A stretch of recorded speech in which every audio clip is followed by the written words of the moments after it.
Welcome back to Mythstory and Legends, where we explore the captivating tales of ancient mythology. Today, we delve into the ninth Labor of Heracles, the quest for the belt of Hippolyta.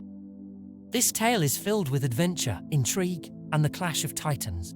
So, sit back, relax, and let's journey into the world of Greek mythology. Our story begins in the ancient city of Tiryns, where Heracles, the son of Zeus and Alcmene, was living under the servitude of King Eurystheus.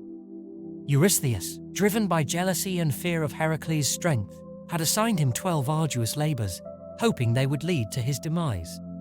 Having already completed 8 seemingly impossible tasks, Heracles was now faced with his 9th challenge. Eurystheus summoned Heracles to his throne room and presented him with the next labor. He ordered Heracles to retrieve the belt of Hippolyta, the queen of the Amazons. This belt, also known as the Girdle of Ares, was a symbol of her authority and was said to be a gift from the god of war himself. Eurystheus wanted the belt as a present for his daughter, Admete. Heracles, ever determined and undaunted, accepted the challenge. He gathered his trusted companions, including his nephew Iolaus, and set sail for the land of the Amazons, a warrior tribe of fierce women known for their skill in battle and their society where men were rarely welcomed. The journey to the land of the Amazons was long and treacherous. Heracles and his crew faced turbulent seas, unpredictable weather, and the ever-present threat of sea monsters. But Heracles, with his unparalleled strength and leadership, guided his ship through every peril. After weeks at sea, they finally arrived at the shores of Themyscira, the capital of the Amazons. Heracles, known for his diplomatic skills as much as his strength, decided to approach the Amazons peacefully, hoping to negotiate for the belt without bloodshed. Hippolyta, intrigued by the legendary hero, agreed to meet with him. The two leaders spoke at length. Heracles explained his quest and the reason behind it. "Great Queen Hippolyta, I come to you not as a conqueror, but as a supplicant. My task is to retrieve your belt for King Eurystheus. He seeks it not for himself, but for his daughter, Admete. I ask for your aid in this labor, that I may fulfill my duty and continue on my path." Heracles, son of Zeus, your reputation precedes you. I see in you not just the strength of a warrior, but the heart of a just man. You speak truthfully, and I am inclined to aid you. The belt is a symbol of our people, yet I believe there can be strength in generosity. Hippolyta, impressed by his honesty and courage, considered giving him the belt willingly. She admired his valor and saw no harm in granting his request. However, the gods of Olympus were always watching, and Hera, the queen of the gods and sworn enemy of Heracles, was not about to let him succeed so easily. Disguised as an Amazon warrior, Hera spread rumors among the Amazons that Heracles was there to abduct their queen. The Amazons, fiercely protective of their queen, immediately armed themselves and prepared for battle. Heracles and his men found themselves surrounded by the formidable Amazon warriors. What was supposed to be a peaceful negotiation had quickly turned into a battlefield. The clash was fierce and intense.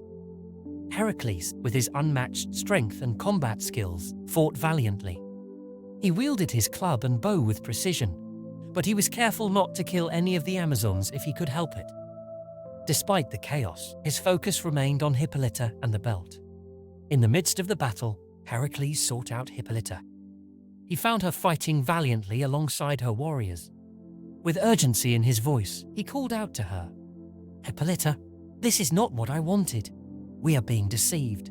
Someone has sown discord between us." I see the truth in your eyes, Heracles, but my warriors will not be easily swayed in the heat of battle. We must end this before more blood is shed.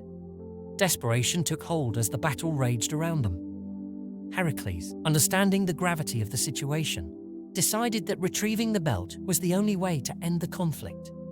Heracles and Hippolyta squared off, both warriors of unmatched skill and strength. The air around them crackled with tension as they prepared to engage in combat. "Hippolyta, I regret that it has come to this, but I must complete my task." "And I must protect my people and our honor, Heracles. Let us see whose resolve is stronger." Heracles lunged forward, his powerful frame moving with surprising speed. Hippolyta met his attack with a swift parry, her reflexes honed by years of training. The clash of their weapons echoed through the battlefield, a testament to their prowess. Heracles swung his club with great force, aiming to disarm rather than harm. Hippolyta deftly dodged and countered with a flurry of strikes from her sword, each blow aimed to keep Heracles on the defensive.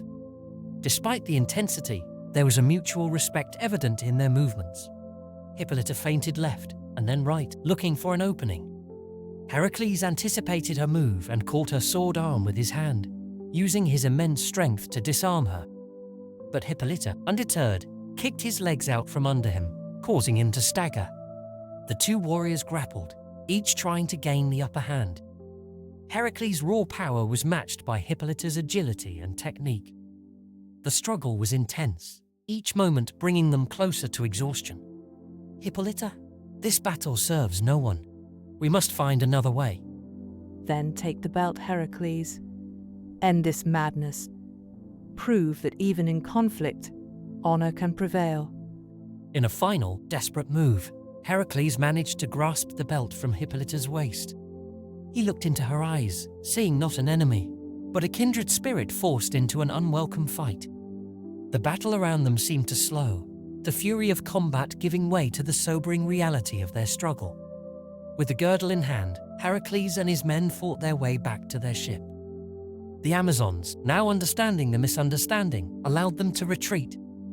Heracles left with a heavy heart, knowing the toll the labor had taken on both sides. Heracles and his crew set sail once more, leaving the land of the Amazons behind. The journey back was no less arduous, but the hero was now burdened with the weight of the conflict he had left in his wake.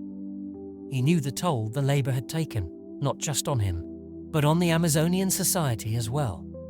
Upon returning to Tiryns, Heracles presented the belt to King Eurystheus.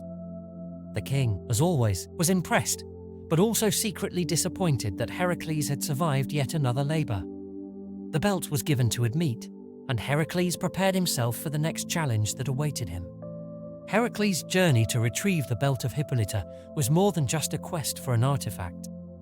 It was a testament to his strength, his resilience, and his ability to navigate the complexities of human and divine interactions. This labor, like the others, was a step towards his ultimate redemption and his place among the gods. And so, the tale of Heracles' ninth labor comes to an end. But his journey is far from over.